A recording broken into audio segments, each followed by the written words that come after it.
नमस्कार, मैं प्रिया तायल। आप देख रहे हैं next 9 news nation. National Herald मामले में बीते 2 दिन से ईडी राहुल गांधी से पूछताछ कर रही है।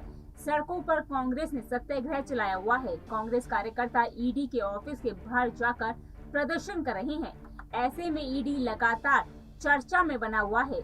10 साल पहले तक शायद ही ईडी कभी सुर्खियों में आती थी, लेकिन इन दिनों तो सीबीआई से ज्यादा ईडी सुर्खियों में बनी रहती है। इसकी क्या वजह है, इसे समझने के लिए पहले आपको समझना होगा मनी लॉन्ड्रिंग कानून यानी PMLA। मनी लॉन्ड्रिंग कानून समझने से पहले समझना जरूरी है कि मनी लॉन्ड्रिंग होता क्या है मनी लॉन्ड्रिंग। मनी लॉन्ड्रिंग बड़ी मात्रा में अवैध पैसों को वैध पैसा बनाने की प्रक्रिया है, यानी ब्लैक मनी को व्हाइट करने को मनी लॉन्ड्रिंग कहते हैं। ब्लैक मनी को पैसा है, उसकी कमाई का कोई स्रोत नहीं होता, यानी उस पर कोई टैक्स नहीं दिया गया है।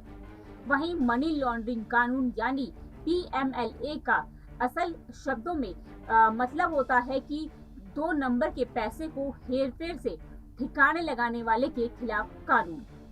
इसमें दिलचस्प ये है कि इस कानून को बनाया तो अटल बिहारी सरकार ने 2002 में था, लेकिन इसे 2005 में लागू किया मनमोहन सरकार के वित्त मंत्री P चिदम्बरम ने। लेकिन अब यही कानून कांग्रेसी नेताओं के लिए गले का फंदा बन चुका है।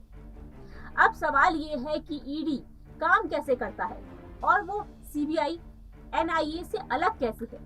साल 2020 में 8 राज्यों ने CBI को अपने इलाके में काम करने से रोक दिया था। इनमें पंजाब, राजस्थान, पश्चिम बंगाल, महाराष्ट्र, छत्तीसगढ़, केरल और मिजोरम जैसे राज्य शामिल थे। इसका मतलब ये है कि Delhi police special establishment act 1946 के तहत बनी CBI को किसी भी राज्य में घुसने के लिए राज्य सरकार की अनुमति जरूरी है। लेकिन अगर जांच किसी अदालत के आदेश पर हो रही है तब CBI कहीं से भी जा सकती है, पूछताछ और गिरफ्तारी भी कर सकती है। करप्शन के मामलों में अफसरों पर मुकदमा चलाने के लिए भी CBI को उनके डिपार्टमेंट से अनुमति लेनी होती है। वहीं नेशनल इन्वेस्टिगेशन एजेंसी यानी NIA को बनाने की कानूनी ताकत NIA एक्ट 2008 से मिलती है।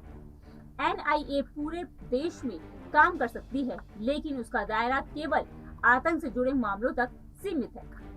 अगर वहीं हम ईडी की बात करें तो ये एजेंसी मनी लॉन्ड्रिंग एक्ट यानी PMLA की ताकत से लैस है। ये केंद्र सरकार की अकेली एजेंसी है जिसे मनी लॉन्ड्रिंग के मामले में नेताओं और अफसरों को तलब करने या उन पर मुकदमा चलाने के लिए सरकार की अनुमति जरूरत नहीं होती है। ईडी छापा भी मार सकती है और प्रॉपर्टी भी जब्त कर सकती है। हालांकि अगर प्रॉपर्टी इस्तेमाल में है, जैसे मकान या होटल, तो उसे खाली नहीं कराया जा सकता। वहीं मनी लॉन्ड्रिंग एक्ट में जमानत की 2 सख्त शर्तें हैं। पहली, जब आरोपी भी जमानत के लिए अप्लाई करेगा तो कोर्ट को सरकारी वकील की दलीलें जरूर सुननी होंगी। वहीं दूसरी, इसके बाद कोर्ट अगर इस बात को लेकर संतुष्ट होगा कि जमानत मांगने वाला दोषी नहीं है और बाहर आने पर वो कोई अपराध नहीं करेगा, तभी जमानत मिल सकती है। यानी जमानत केस में सुनवाई पहले ही अदालत को ये तय करना होगा कि जमानत मांगने वाला दोषी नहीं है। आपको बता दें कि नेशनल हेराल्ड मामले में कांग्रेस नेता राहुल गांधी से तीसरे दिन भी ईडी पूछताछ कर रही है। फिलहाल इस रिपोर्ट में इतना ही। देश और दुनिया की बाकी बड़ी खबर देखने के लिए जुड़ रहिए नेक्स्ट 9 न्यूज नेशन के साथ।